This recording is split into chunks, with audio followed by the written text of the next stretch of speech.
Let me speak to Honorable Junet Mohamed, because the President is also speaking about how to enable Parliament to do its oversight role, saying that the ministers or the CSS will have an opportunity to come to the House should you review the standing orders. How does that help the work of Parliament in your view? First and foremost, I'm serving my third term in this Parliament. And this is the shortest speech I have ever seen in Parliament. Do you like it? By the President. It has never happened. Looks like there were no serious issues to discuss with the Kenyan people.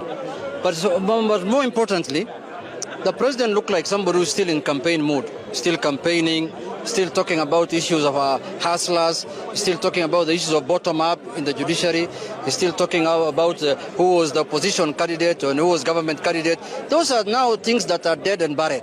With the declaration of the results at Bomas, those things are behind Kenyans. The worst thing I've seen today is that the President is still issuing new promises. He had issued promises during the campaign. He had a plan and manifesto. Today he was issuing new promises that are very new to the Kenyan people.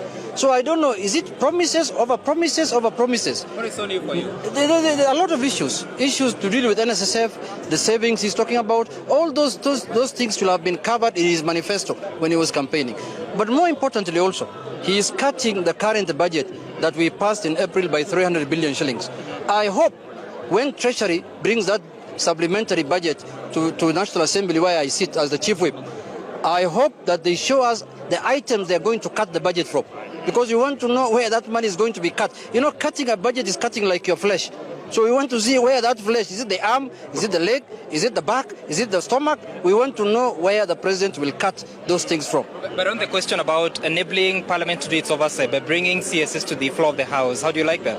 I think that is something that should be left to the members of Parliament. It's not the business of the executive and it's not the business of the judiciary. It is the business of Parliament to decide how they want to do their oversight. Parliament is an independent arm of government. They should not be induced in any way using CDF, using tokenism of this type, tokenism of that type. No. CDF has been there since immemorial. It was done through an act of Parliament and it is done through Parliament. So those are matters that should be left for Parliament to decide on their own. Not that the President should not use it as an inducement so that he can win the support of members of Parliament. That will not deter us from doing our oversight role as opposition.